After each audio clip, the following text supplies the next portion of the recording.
विकार हैं उन विकारों का शमन करें और अंजलि में जल लेकर के शरीर पर प्रोक्षण करें। जो शरीरगत हमारे दुख हैं, जो रोग हैं, हे माता उनका शमन करो और मेरी आभ्यंतर शुद्धि करो, मेरे मन को शुद्ध करो, मेरी बुद्धि को शुद्ध करो, मेरे चित्त को शुद्ध करो और मेरे अहंकार को शुद्ध करो और मुझे सद्गति प्राप्त हो और सदैव मेरी बुद्धि, मेरा मन माता आपके चरणों में लगा रहे, भक्ति करने वाला हो। कभी जो है कोई विकार रहित कार्य में मेरी वृत्ति न जाए, मेरी बुद्धि न जाए और सदा हे भोलेनाथ बाबा, हे माता नर्मदा मेरे ऊपर कृपा बनी रहे। और माता नर्मदा के तट में बैठ करके जो अंजलि से अपने पितरों को जल तर्पण करता है, सूर्य भगवान को अर्घ देता है और देवों को तर्पण करता है, ऋषियों को तर्पण करता है, उससे उसके वंश की वृद्धि और वंश में किसी प्रकार का कोई रोग, वंशाजनित रोग नहीं उत्पन्न होता है और उसका वंश जैसे माता नर्मदा की निर्मल धारा बहती रहती है अखंड, उसी तरह से जब तक पृथ्वी संसार में रहती है, सूर्य चंद्र रहता है, तब तक उसके वंश की कीर्ति वहां पर स्थापित रहती है। और हे राजन, वहां सस्य संपन्न हरी भरी खेती से युक्त भूमि भी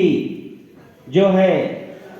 पवित्र हो और पवित्र मंत्रों से भक्ति पूर्वक अग्निदेव को प्रसन्न करके मैं उनको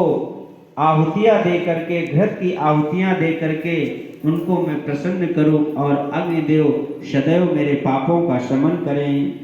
और नारद नामक तीर्थ जो नर्मदा के उत्तर तट पर स्थित है, जहां अग्नि आदि देव हैं तथा सर्वदेव में ऋषि हैं और ऋषि द्वारा वे सभी संतुष्ट और तृप्त रहते हैं और अग्निदेव विशेषता प्रसन्न तृप्त करने योग्य हैं। अग्निदेव के पूजित होने पर पुनः दरिद्रता नहीं आती है। जो अग्निदेव को प्रसन्न करता है, अग्नि में आहुति देता है, उसको कभी अपच नहीं होता है। देखो 3 प्रकार की अग्नियां होती हैं, एक जठराग्नि होती है, एक बड़वाग्नि होती है, एक जो हमें लोक में देखने के लिए मिलती है ये अग्नि होती है। तो इस अग्नि के द्वारा हम अपने शीत की निवृत्ति, भोजन को पकाते हैं, नाना प्रकार के पकवानों को बनाते हैं। और जो जठराग्नि होती है वो मेरे पेट के अंदर होती है। जो भी हम अन्न खाते हैं, भोजन खाते हैं, वो जठराग्नि उसको पचा देती है, भस्म कर देती है और जला करके जो रस बनता है, अस्थि मंजा में जो भी धातुओं का निर्माण होता है, नस नाड़ियों के द्वारा वो अग्नि पूरे शरीर में उस रस को प्रवाहित कर देती है। और एक बड़वाग्नि होती है जो समुद्र में होती है, जो समुद्र के जल को संतुलन में रखती है, ना तो कभी ज्यादा ना तो कभी कम, जो भी ज्यादा है उसको जला करके भस्म करती रहती है। और इतना जल, हजारों नदियां समुद्र में गिरती है, लेकिन उस बड़वाग्नि के द्वारा सारा जो है समुद्र का संतुलन बनाए रखता है। जिस प्रकार हम इतना भोजन खाते हैं, इतना अन्न खाते हैं, रोज खाते हैं, तो अग्नि मेरे अंदर जो जठराग्नि के रूप में विद्यमान है वो समस्त भोजन को भस्म करके रस रूप में परिणित करके हमको बल और वृद्धि की प्राप्ति कराती है। तो इस प्रकार अग्निदेव का विधिवत पूजन करें, अग्नि में घृत की आहुति दें और अग्निदेव को प्रसन्न करें और सुंदर वेश वाले तथा सदैव धन से संपन्न रहते हैं जो अग्नि देवता को प्रसन्न करते हैं। और बाढ़ नदियों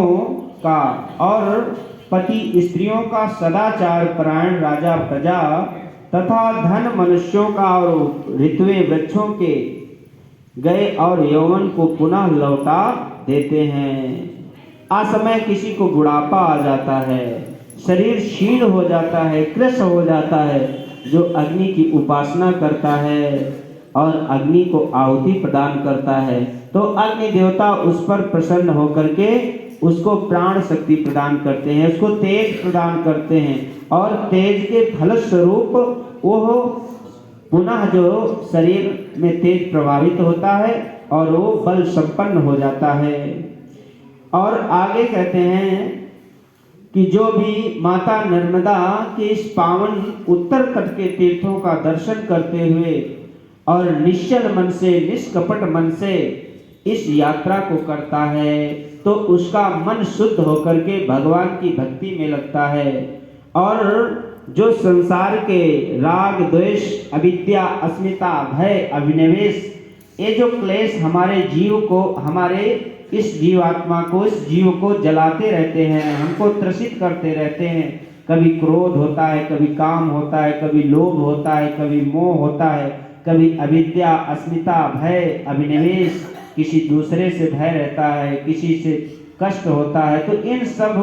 पापों की निवृत्ति माता नर्मदा के जल में स्नान करने से और माता नर्मदा के उत्तर तट में स्थित तीर्थों का भ्रमण करने से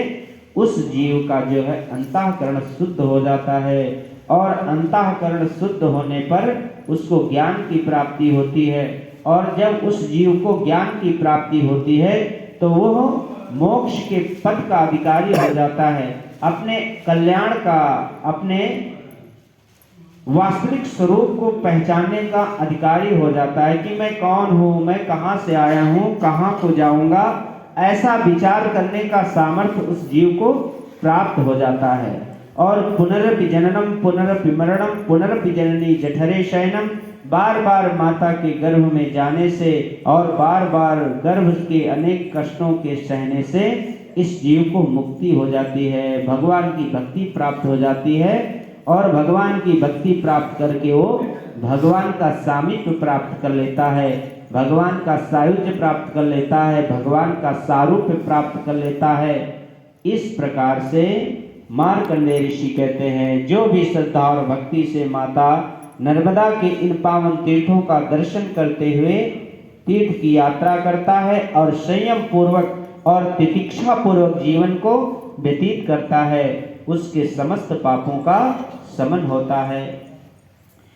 मार्कंडेय ऋषि कहते हैं हम आपको नारदेश्वर तीर्थ का महात्म्य सुनाया, अब आपको मैं दधि स्कंध, मधु स्कंद तीर्थ का महात्म्य सुनाता हूँ। हे धर्मराज, सब पापों के विनाशक नारदेश्वर तीर्थ के बाद मनुष्यों को दधि स्कंद और मधु स्कंद तीर्थ की यात्रा करनी चाहिए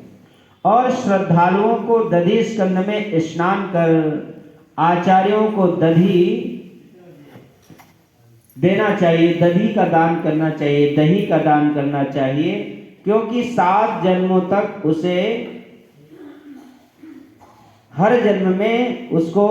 दही की प्राप्ति होती है। जो दही का दान करता है और उस दही से भगवान दधि स्कंद और मधु स्कंद का स्नान करता है दही के द्वारा और चीनी मिला करके भगवान के उस विग्रह पर लेपन करता है और मलता है, तो जिस प्रकार उसके मलने से भगवान के उस प्रतीकात्मक शिवलिंग में तेज आता है और चमक आती है, उसी प्रकार दधि अर्पण करने से इस जीव के अंतःकरण में शुद्धता आती है, इसके आचरण में शुद्धता आती है, इसके विचारों में शुद्धता आती है, इसके रहन सहन में शुद्धता आती है और इसके परिवार में, इसके पुत्रों में और सारे परिवार में सुख शांति की प्राप्ति होती है। तो इस दधि स्कंद तीर्थ में जाकर के भगवान को शर्करा मिश्रित यानी चीनी मिश्रित दधि से भगवान को स्नान कराना चाहिए। और मधु स्कंद तीर्थ में भी जो पुरुष शहद युक्त शहद भगवान को अर्पित करता है और भगवान को शहद से स्नान कराता है, खूब लेपन करता है और उसके बाद माता नर्मदा के इस दिव्य जल से भगवान को अर्पित करता है, भगवान को चढ़ाता है, तो उसको उच्च कुल की प्राप्ति होती है और उसके जो पारिवारिक संबंध हैं उसमें मधुरता आती है, प्रेम में प्रगाढ़ता होती है। और मधु स्कंद तीर्थ में जो भी पुरुष शहद युक्त तिलों को मिलाकर के, शहद में तिल को मिलाकर के भगवान मधु स्कंद को अर्पित करता है, भगवान शंकर को अर्पित करता है, तो उसके जन्म जन्मांतर के सभी पाप नष्ट होकर के यमराज उसके पापों को तत्काल नष्ट कर देते हैं। और जो पुरुष शहद के साथ पिंड दान करता है उसके पुत्र पौत्र प्रपौत्र दरिद्रता को कभी नहीं प्राप्त करते। और उस तीर्थ में विधि पूर्वक स्नान कर दक्षिणाभिमुख होकर के जो दधि युक्त जल माता नर्मदा को अर्पित करता है तो उसके पिता पितामह प्रपितामह 12 वर्ष पर्यंत संतुष्ट रहते हैं, इसमें कोई संशय नहीं है। तो इस मधु स्कंद तीर्थ में भगवान शिव का मधु के साथ स्नान कराना चाहिए और तिल मिश्रित मधु से स्नान कराना चाहिए और तिल मधु और नर्मदा के जल से मिश्रित भगवान को जल अर्पित करना चाहिए।